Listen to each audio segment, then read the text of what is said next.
and now return from Ethiopia to Central Africa, to the Kingdom of Congo. Dr. John K. Thornton is our speaker. He's a professor of history and director of the African American Studies program at Boston University. He received a BA from the University of Michigan, MA and PhD from UCLA, University of Los Angeles.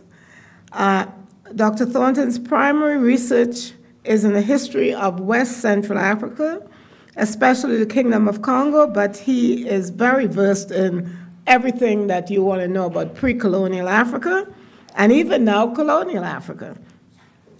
And he also specializes on the history of the African diaspora, the history of religion, demography, warfare, and cultural history. The Kingdom of Kongo, Dr. Thornton has 5 published books with another currently in press. His first book, The Kingdom of Kongo, was mentioned for the Herskovits Prize, and Africa and Africans, published in 2 editions, has been cited, I think now more than 1,000 times, yes, in scholarly reviews and literature. His other book, Donna Beatrice, I see it's not on your CV here, but you're going to be talking about it. His co-authored book with Linda Haywood. That's me. Central Africans, Atlantic Creoles, and the Foundation of the Americas, won the Herskovits Prize in 2008 for the best book written in Africa, on Africa that year. In addition, Dr. Thornton has published over 60 articles and chapters in scholarly journals. I'm sure they go beyond 60 by now. Dr. Thornton will be focusing and speaking on biblical references in the teachings of Beatrice Kimpa Vita, 1704 to 1706. Dr. John Thornton. Thank you so much, Dr. Haywood, for that introduction. So I hope I can live up to that. I have learned from many years' experience that although I've been writing about the Kingdom of Kongo for 40 years, the rest of the world still hasn't caught up with me, and most people don't know anything about the kingdom. So you'll forgive me if I do a little immediate first-rank spiel on the Kingdom of Kongo. This is a map of West Central Africa. You'll see the Kingdom of Kongo is in the middle of it. For those of you that can visualize the African continent, this is the extension that comes downward when West Africa goes westward. And it's right in the middle of that spot, split between the modern-day countries of Angola and the Democratic Republic of Congo. Another little fact about Congo, which has seemed to eluded the general knowledge, is that it converted to Catholicism in 1491, the year before Columbus, and remained a Catholic country from that point onward. Recently, I've done research beginning to explore the possibilities and the probabilities that Congolese Catholic Christians brought Christianity to Americas through the slave trade, which they were very much victims, and that my first piece on this is to look at the Congolese roots of Palo Monte in Cuba, but I plan to go a lot farther than that. I think there's a lot to it. About 1 out of every 5 African Americans descends from a Congo, and Congo was very present in the American colonies, especially in South Carolina in the colonial period. Okay, so that's the publicity spiel to begin with about the Kingdom of Kongo. It's important, though, to keep in mind when I talked about it being a Catholic country, that it's somewhat unique within the Atlantic world as being a large and powerfully integrated country that adopted Christianity voluntarily without a colonial conquest or the threat of a colonial conquest. And as a result of that, the kings of Congo were responsible far more than one might have expected in creating the specific theology that underlay that country. So it's important to note that Christianity, Catholic Christianity, was you might say, underwritten or syncretized quite deliberately from the very beginning of Christianity in the kingdom by its own people. So the conversion story is quite remarkable. When the Portuguese arrived on the coast of Central Africa in 1483, each of the two parties involved were totally surprised to see the other. The Kingdom of Congo was the first African country that Europeans met which had had no contact whatsoever with the Mediterranean or Indian Ocean worlds. It was too far west to be in contact with the Indian Ocean world, as the East African coast was. It was too far south to have any connections whatsoever with West Africa. So in many respects, the meetings of these two areas were in fact like the discovery of the Americas or the arrival of Europeans in the Americas. It was like an entirely new world for both of them. Nevertheless, the story goes that very quickly after the contact, the kings of Congo sent and asked to have priests come, and then they were baptized on May 3rd, 1491. And my birthday happens to be May 3rd, 1949, so I kind of think there's some connection there, being into numerological sorts of things.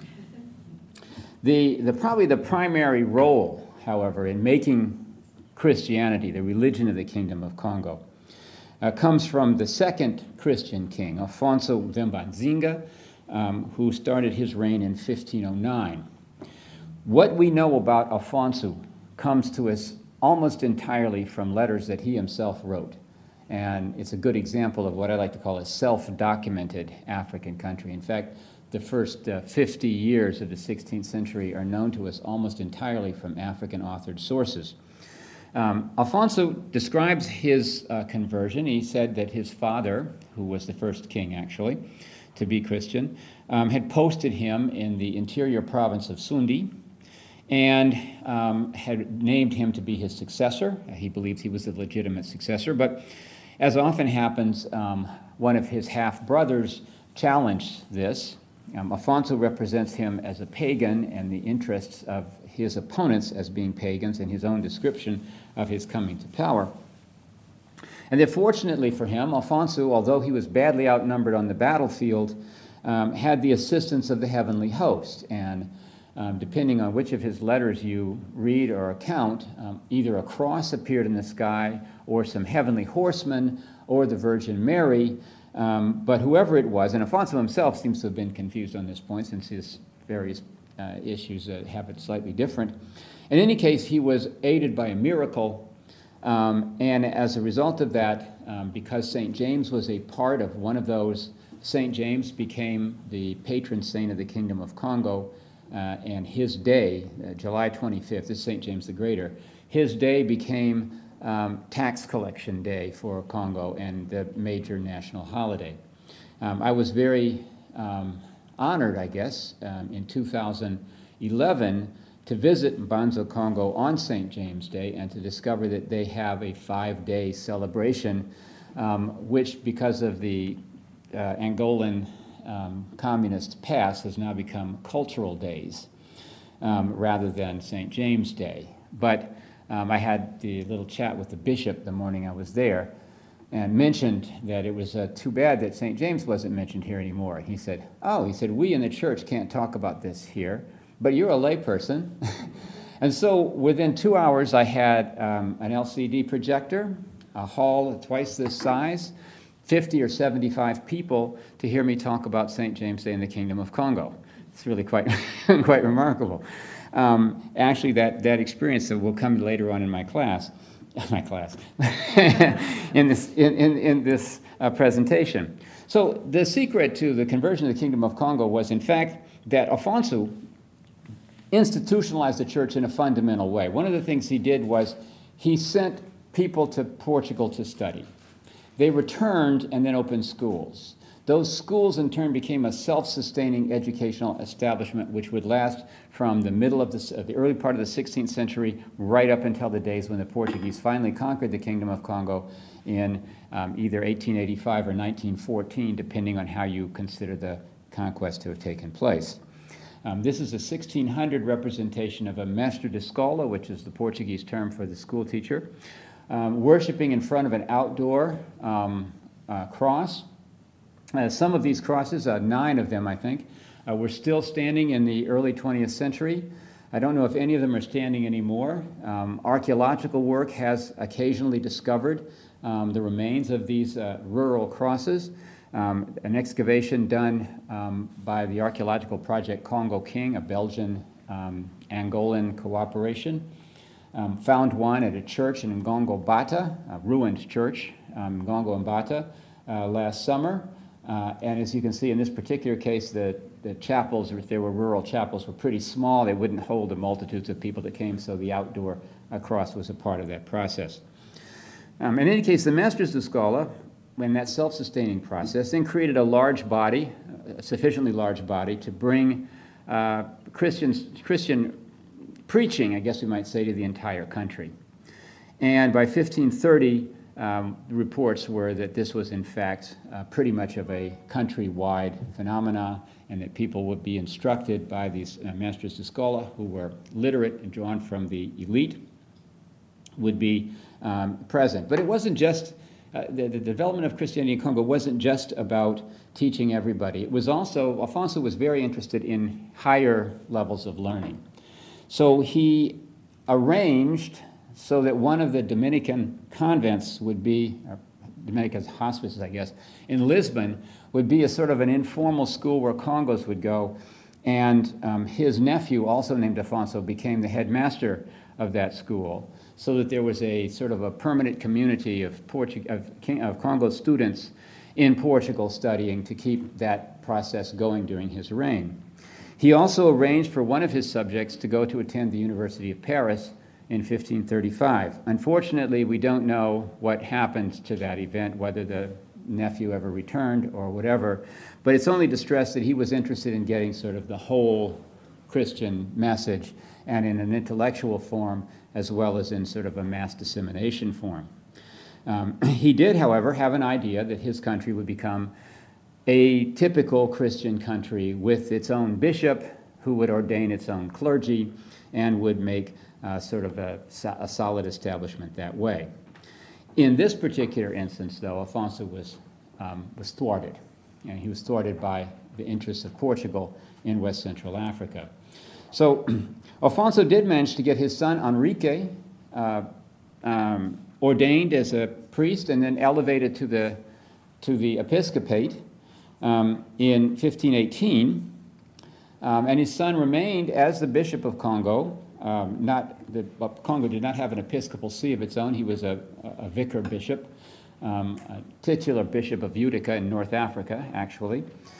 And when he died in 1531, however, the Portuguese crown maneuvered to make the island colony, Portugal's island colony of São Tomé, to be the head of the church in West Central Africa, and the Bishop of São Tomé was then the Bishop of Congo, so he was thwarted in that. And as a result of that, Congo never had a very good chance of making their Masters de Scola, these guys, into ordained clergy. The struggle over the clergy in Congo was a long story.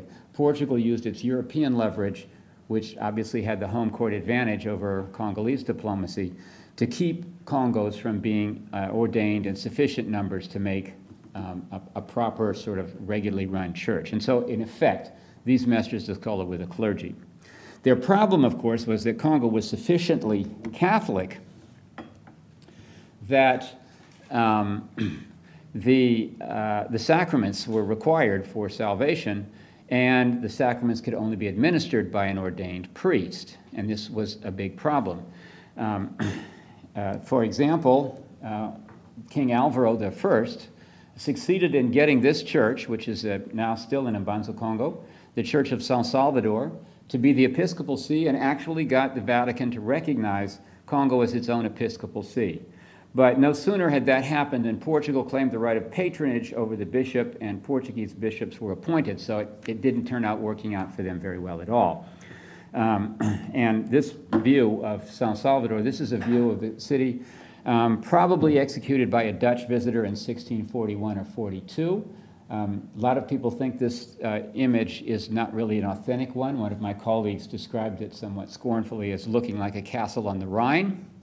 And when Linda and I were in Mbanza, Congo in 2014, looking at archaeological work being done there, the archaeologists showed us that the pattern of the mountains here matches exactly the topography of that region, that the people going down to the well that you see on the side there, the well is actually there, that the church labeled over here on the side, oh, I do have a clicker somewhere, as you said. This is the pointer, right? This church here, this is actually the Jesuit Convent. It was a college, a Jesuit college that was established in 1625. And that's it right there. And it's exactly in that location when you put this on Google Earth. So we've decided to take this much more seriously.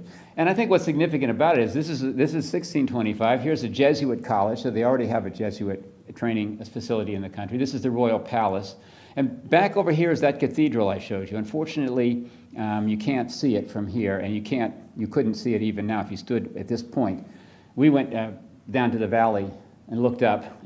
Anybody who lives there can see that this is a pretty accurate representation of that city. In any case, this is sort of the mid-17th century Kingdom of Kongo. Now, the compromise that the Congos ended up working out diplomatically in Europe in order to get ordained clergy was to have the papacy itself send missionaries, chosen, and this was a negotiation with Portugal, chosen from neither Spanish nor Portuguese subjects, but rather from neutral states in Europe, from Italy. And so the Italian Capuchin missionaries arrived in 1645 to perform the sacraments. I really believe that the reason that Garcia II, who negotiated this, wanted Capuchins to come was he wanted somebody who was an ordained priest to be able to perform the sacraments. And indeed, if you look at the records of the Capuchins, what they describe, almost without exception, is the performance of thousands and thousands of baptisms and hundreds of confessions. And so they certainly did an awful lot of the dispensations of sacraments, and this is a lot of what they did. But of course, they also were Capuchins, and so they brought with them the Counter-Reformation. And the Counter-Reformation meant a lot of the compromises or syncretisms that Alfonso and his group had worked out between Congo's religion and Christianity didn't look very good to the Capuchins. Now, it's always important to remember that the Congo church was a medieval church. It came out of the medieval church tradition. It was a pre-Reformation church. And so when the Reformation hit full time, which was with the Capuchin orders, the Jesuits came, it's true, in 1618, but the Jesuits confined themselves to education, and they weren't really interested in going out in the countryside and figuring out what people believed. They were at a higher level than that. They had their college there. So that's what the Jesuits did. You know, on the other side of the continent, they were busy arguing about Chalcedon with the Ethiopians. But in this particular place, when the Inquisition came to Congo in 1628, and the Jesuit was in charge of it, and when people wanted to come and denounce, fetishes and things like that, they said, "Oh, go away! Don't bother us with that stuff. We're busy trying to prosecute the secular clergy from Portugal for, insulting our dignity." But the Capuchins had a different view, and so many of what would have been considered tolerated in the Catholic Church of Congo, which would be things like healing cults, for example, which may or may not involve much in the way of Christian symbolism or iconography, although in fact many of them did incorporate Christian iconography. It was a little bit too alien to these guys to accept as being legitimate. And so they did things like setting churches on fire, or this is a little shrine, and he's burning it. And these guys over here, these are the Mestres de Scola. So it's an interesting dynamic, which is that the Capuchins were a mendicant order, but at the same time they were from elite backgrounds in Europe. They felt themselves to be the superior theological judges of what was Christianity and what wasn't, and the Congolese didn't necessarily always accept that, and so there was this constant push and pull between what I would call the intellectual elite of the Congolese church and the Capuchin priests. But they wanted their services. I mean, it's interesting how strongly Congo insisted on being a Catholic country. They burned the books of the Protestant Dutch, even though they made a military alliance with the Dutch to attack Portuguese colony in Angola. And they would resist other attempts to break from Rome. So they ended up tolerating the Capuchins, and different Capuchins had different attitudes, but this is ultimately going to be an important part of the larger process. So, Congo ended up, the Portuguese built a colony to the south of Angola. You see it down here, to the south of Congo. What did I do? Oh my gosh, what a disaster. All right, we have to do the correction here.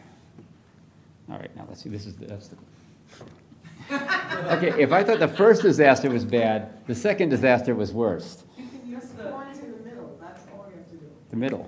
Ha! Okay, so Portuguese Angola down here, this began being built, actually with Congolese assistance, in 1575.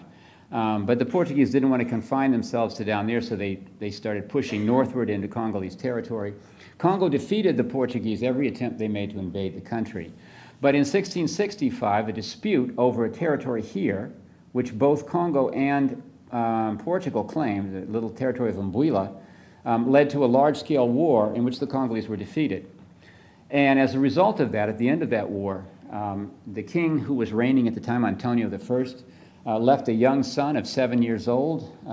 There was a dispute, and unfortunately, that dispute was not ever resolved very well, and so by the time we get to 1700 or so, the country had been sort of split up into factions of the royal family, each of which had taken over control of one or another part of the country. So this region was actually run unofficially by Susana de Nóbrega.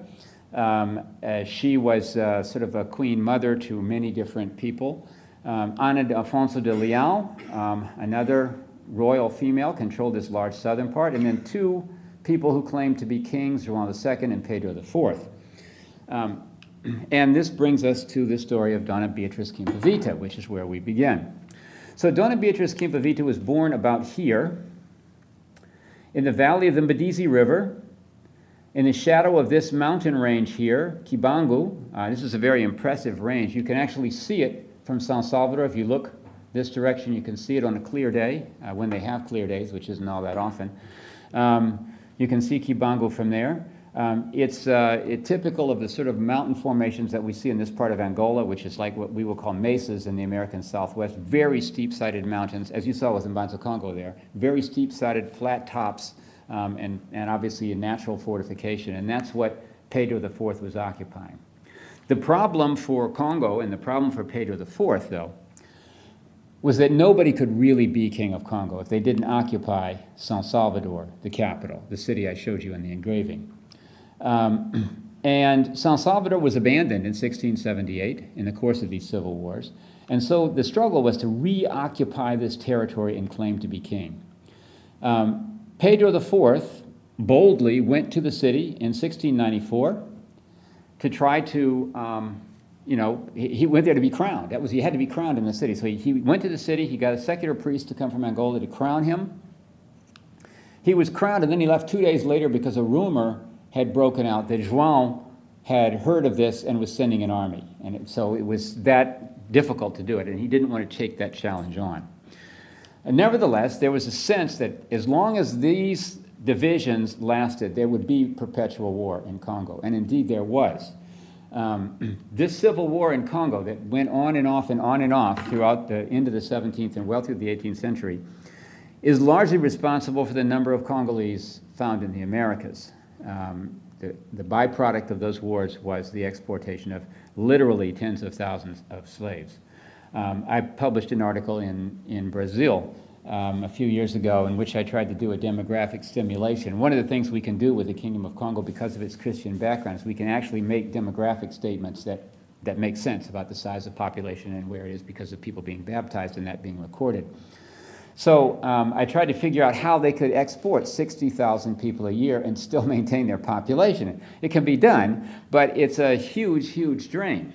And what's interesting, of course, is this all is happening within the country. It's a civil war. It's not an external threat, but nevertheless, it's exporting thousands of slaves. And in the course of the negotiations between Pedro IV and one of his rivals, whose territory is not shown here, Pedro Constantino da Silva, there was a discussion about the Congolese being tired of being kidnapped, sold, killed, starved as a result of war. I mean, really what was the problem from their point of view was the Civil War, and the financing of the Civil War often meant the slave trade.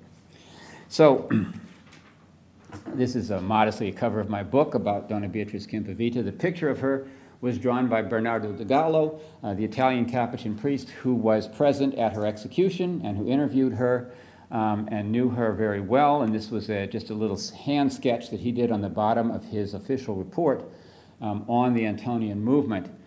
So I have good reason to believe that's really what she looked like. As you can see, she was seriously possessed. So Donna Beatrice appears for us in the midst of this crisis. There's an understanding that somebody has to occupy the holy city of San Salvador, where there's 12 churches and the cathedral, where the royal palace once was and where all the kings are buried. And somebody has to end the Civil War. And Beatrice proposes to do that. So, to talk a little bit about what Beatrice was about. So, as a person of the Catholic tradition in the 18th century, the Bible for her is the New Testament. And in fact, it's really just the Gospels. If we look at the Kongo Catechism, which was used to teach Christian faith in Congo schools, and I went through it and looked at what biblical references were in there, and basically it has a pretty detailed version of the life of Jesus, beginning with the Annunciation by the angel Gabriel, going through Elizabeth's visit, and then the whole thing about the manger scene, Mary and Joseph,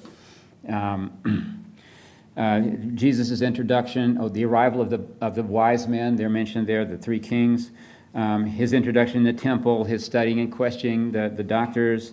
There isn't a whole lot implicitly on Jesus' teaching. That's really in the sort of theological parts of it. And then the story of old Simeon, expecting the Messiah and finally getting to meet him. The crucifixion, his betrayal by Judas, the Garden of Gethsemane, his trial, his floggings, and the various other tortures that he suffered before dying on the cross, his resurrection, and the Assumption of the Virgin. All those sort of New Testament stories are mentioned. If we take a look at missals, the other source which people might have had, they pretty much run the same sort of gamut, which is they tell us about that story. So, not surprisingly, Donna Beatrice's intervention in the history of the Kingdom of Kongo and the history of Christianity is going to come from those sources. And what's interesting about it is that because she's not really in a position to talk from the point of view of the church or the point of view of biblical knowledge, she's going to go to a much different level and place. So, as I mentioned before, Donna Beatrice fell ill, as she tells the story in her testimony. She fell ill, and she felt she was on the point of dying, and as she was laying there in her bed dying, St. Anthony appeared to her in the room, and then entered into her head, that's the way she described it, and possessed her, so that she was no longer Donna Beatrice, a living person. She had died, but St. Anthony had possessed her body. She got up, and she went out, and she began to preach. But if we follow the theology of possession, it wasn't actually Donna Beatrice who was preaching at all. It was St. Anthony using her corporal existence as a means to be able to communicate with the people. Okay. And her teaching revolved around a couple of questions. Perhaps the most important of these was the question of black saints. The imagery that the church had used in its chapels and in other public representations had generally been of the saints, and these saints were represented as Europeans in, again, the tradition of Western European iconography. And she said, however, that there were actually African saints, and she accused the Capuchins of not presenting these African saints properly. And more important to that, because she was St. Anthony, she could speak with a certain level of authority. Donna Beatrice moved after trying to get one or another of the pretenders to back her. She finally went herself to San Salvador, and tens of thousands of people went with her. So the object of reoccupying the holy city was suddenly solved by Donna Beatrice.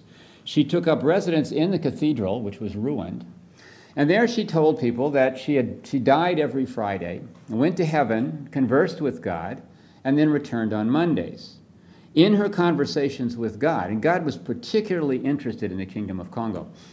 Congolese widely believed in those days that when God created the world, he sent his angels to create every other part so that he could devote his personal attention to the Kingdom of Kongo. So not surprisingly from that background, one would expect that God would be particularly interested in receiving Donna Beatrice from his favorite African location, or indeed his favorite location in the entire world. And therefore, she didn't really need to worry about biblical authority in the usual sense, but instead was free because she was hearing it directly from the horse's mouth. Oh boy, I got to go backwards. Well, I'll just do it this way. All right. From the horse's mouth, so to speak, what the story was. And here's her story. Jesus was born in San Salvador and was baptized in Sundi. Now, I mentioned earlier that when the church was just getting started in Congo, that Afonso had been given the province of Sundi as his domain, and it was in Sundi that he became a Christian. Contemporary records do not support this story, so it was a legendary story in those days, that in fact, Afonso was the most sincere Christian, and therefore Sundi was a very important second location behind San Salvador. So she said that when the Bible says, or when the story says that Jesus was born in San Salvador, that was Nazareth, and he was baptized, or he was, what do you call it? Baptized in Sundi. And that Sundi was the equivalent of Bethlehem. So she also went on to say that, this is something that has, I have to say, for 40 years mystified me. Mary was said to be the slave, born of a slave, of the Marquis of Zimba Mpangi. And I have never seen in any other text a reference to the Marquis of Zimba Mpangi. In Kikongo, the word Mpangi means brother or companion or sister. It's a gender-neutral term for sibling. That could be something to do with it. Zimba? Who knows? But anyway, it's important. St. Francis, the other person who was mentioned in this, and a very prominent saint in Congo, was actually from the clan of the Marquis of Vunda. Vunda was a small territory to the south of the capital, but it was an important territory because it was one of the 3 electoral provinces of the country. And so at the end of all this, she says, made a point of saying that the saints in question, none of them were white, not Jesus, not Mary, not Joseph. They were all blacks, and they were all from the Kingdom of Kongo. This, I have to say, this would be a very popular message in Congo. The Congos, as I already mentioned, had this story circulating about God creating the world and setting out their one territory, and it just seemed to be illogical that there wouldn't be black saints. And as it happened in 1622, when a Portuguese army and a Congo army faced each other at the Battle of Bumbi, the Portuguese drew out their swords and invoked St. James. It was St. James the Matamoro. He was the patron saint of the Iberian conquerors, Moor slayer of the Moors. But it happened to also be the patron saint of Congo, and so the Congolese drew out their swords and also invoked St. James. And then the Portuguese said, how can you invoke St. James? And they said, well, our St. James is black and your St. James is white. So the idea that the saints might have actually been black was already well established in those days. And it fit very well with what the Portuguese called orgulho musicongo, which is to say Congolese arrogance or Congolese pride, a point which I have to say that having been in this area and met Congos and been at conferences with Congos, is really true. I mean, it's an amazing level of pride that people in that particular region have in their ethnicity and their background, and sometimes they make themselves obnoxious in public with that. In any case, she got herself in trouble by, when she went to San Salvador, she sort of set herself up for political manipulation because she was now repopulating the area. And one of the things that really needed to happen was that the way you could defend this city was to put 10,000 people there. They could be mobilized for fighting, and they could help to defend the town, and then they would reoccupy it. So she had done that, something which Pedro himself had not been able to do in 1694. And one of Pedro's more opportunistic generals, Pedro Constantino de Silva, decided this was a great opportunity. He moved his people into the city, and she accepted him as the new king of Congo. She said that God would choose the next king of Congo. If all the Congolese pretenders were to come to San Salvador, God would magically put a crown on one of their heads. And then this happened for Pedro Constantino de Silva, which immediately made her anathema to all the other kings. She had the second misfortune of having somehow become pregnant. When asked where the baby came from, she said she didn't know, but she was sure it was from God. The more secular-minded people thought that it might have been from her guardian angel, who was a man that was accompanying her a lot. But in any case, she decided that this was an awkward thing for her to do. So she told the people that God was going to have her come to heaven for a little bit longer than he had before, and that she would not be available, and she snuck out of the city and went back to her hometown. Unfortunately, one of the rival pretenders' officials got word of this. They arrested her, and they carried her to the king. The Capuchin priests were not prepared to put her on trial as a heretic. And there was a little negotiation, and so the king put her on trial as a witch. And as a result of that, on July 6th, 1706, she was burned at the stake. And that was sort of the end of her movement, except that it wasn't the end of her movement. One of the things that happened as a result of this, that's the clicker, this is the advancer, right? Yes. Was that we find it very interesting, this is sort of an aftermath. This is a Congolese crucifix, probably from the middle of the 18th century. And what's distinctive about this, and there's a whole category of these, many of these are available today. There are still some that are found in people's personal possessions in northern Angola. But you can't really see it so much in this particular picture. But Jesus is represented as an African. There's no question about the features. And in all of them, this is one of the characteristics of these crucifixes, 18th and 19th century manufacture for the most part, is that in fact Jesus is shown as an African. But the second thing to note is you'll see that he has a loincloth on here, and there's just a little X on this loincloth. But this particular pattern, which is shown in many of these, is really a characteristic Congolese item of iconography. It's found on ceramics, it's found on wall hangings, it's found on people's clothing. That lozenge triangle stuff is just everywhere. It starts in about the 13th century and it runs right through to the 19th century. And this says, not just is he an African, but most distinctly he is Congo.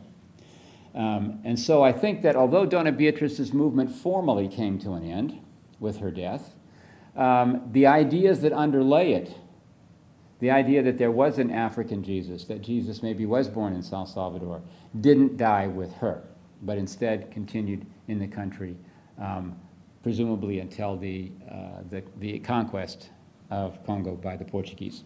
And so on that note, I can stop.